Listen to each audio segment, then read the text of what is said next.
எவ்வளவு நெருக்கடிகள்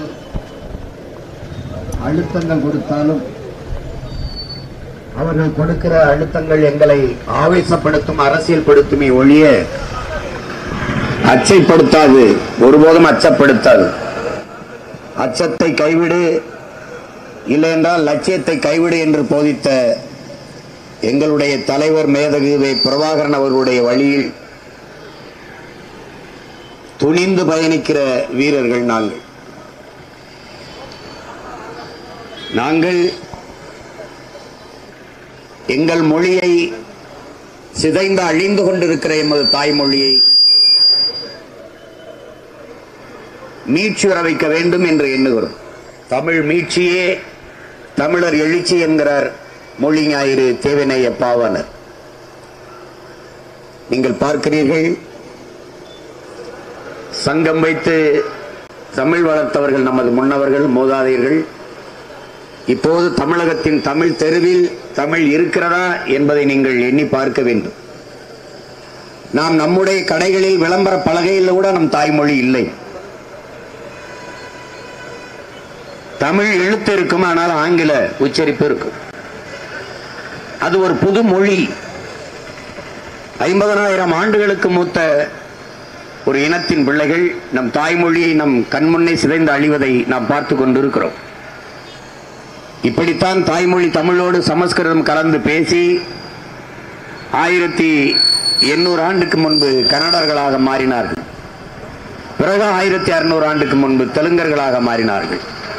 வெறும் 500 ஆண்டுக்கு முன்பு 15ஆம் நூற்றாண்டிலே மலையாளிகளாக மாறினார்கள். பிறகு துளுவர்களானார்கள். கன்னடமும் கலிதெலுங்கும் கவின் மலையாளமும் துளுவும் உன் உதிரத்தில் பிறந்ததுவே என்று பாட்டு இருக்கு. இப்போது நாம் 90 விழுக்காட்டுக்கு மேலாக ஆங்கிலம் கலந்து கலந்து பேசிக் கொண்டு இருக்கிறோம். என் கையில் இருக்கிற இந்த சின்னத்தை கூட ஒலி வாங்கி என்று தூய தமிழிலே சொன்னால் என் மக்களுக்கு புரியாத ஒரு நிலைமை. இதை மைக் என்று சொல்ல வேண்டியது இருக்கிறது. இப்படித்தான் மொழி சிதைந்து அழிந்து நாம் அழிந்தோம். தெற்காசிய முழுமைக்கும் பரவி வாழ்ந்தவர்கள் தமிழர்கள் தான். பிறகு மற்ற இனங்களெல்லாம் வந்து குடியேறியவர்கள் என்று ஹார்வர்ட் பல்கலைக்கழக பேராசிரியர் பெருமக்கள் டோனி ஜோசப்பும் ரிச்சார்டு மார்டினும் தங்கள் ஆய்வு கட்டுரையிலே நிறுவுகிறார்கள். இந்திய அரசியல் சாசனத்தை வகுத்து கொடுத்த புரட்சியாளர் அம்பேத்கர் அவர்கள் இந்த துணைக்கண்டம் முழுமைக்கும் பரவி வாழ்ந்தவர்கள் தமிழர்கள் தான்.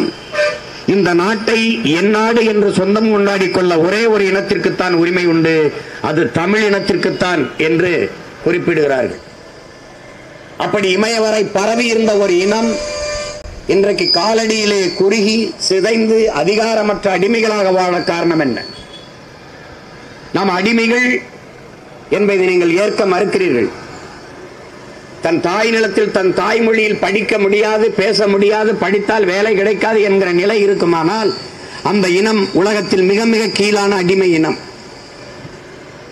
நாம் சாதி அடிமை, மத அடிமை, மத போதை அடிமை, ஆங்கில அடிமை, எல்லாவற்றிற்கும் அடிமையாக இருக்கிறோம். இந்த நிலையிலிருந்து மீள மற்ற இனங்களைப் போல பெருமையோடு வாழ நமக்கென்ற அரசியல் அதிகாரம் வலிமை அவசியப்படுகிறது. இந்திய கட்சிகள் காங்கிரஸ், பாரதிய ஜனதா எதற்காக தமிழர் நாட்டிற்கு வேண்டும்?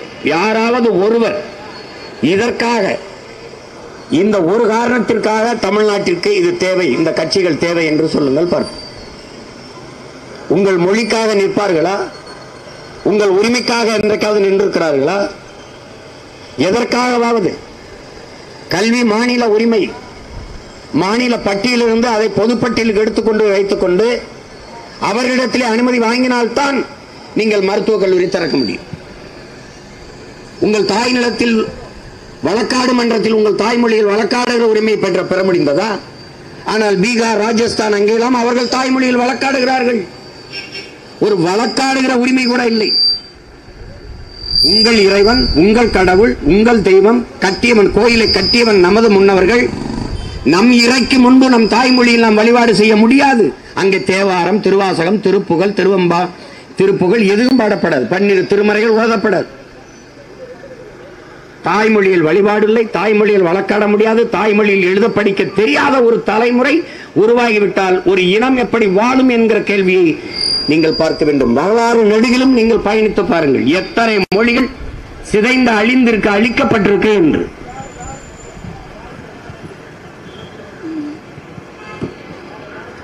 புத்தன் பேசிய பாலி மொழி எங்கே? சமணர்கள் பேசிய பிராகிருத மொழி எங்கே? இன்று நம்முடைய தமிழ் எங்கே? சைவமும் தமிழும் தலைத்து ஓங்குக என்று ஒவ்வொரு மடத்திலும் எழுதியிருக்குது.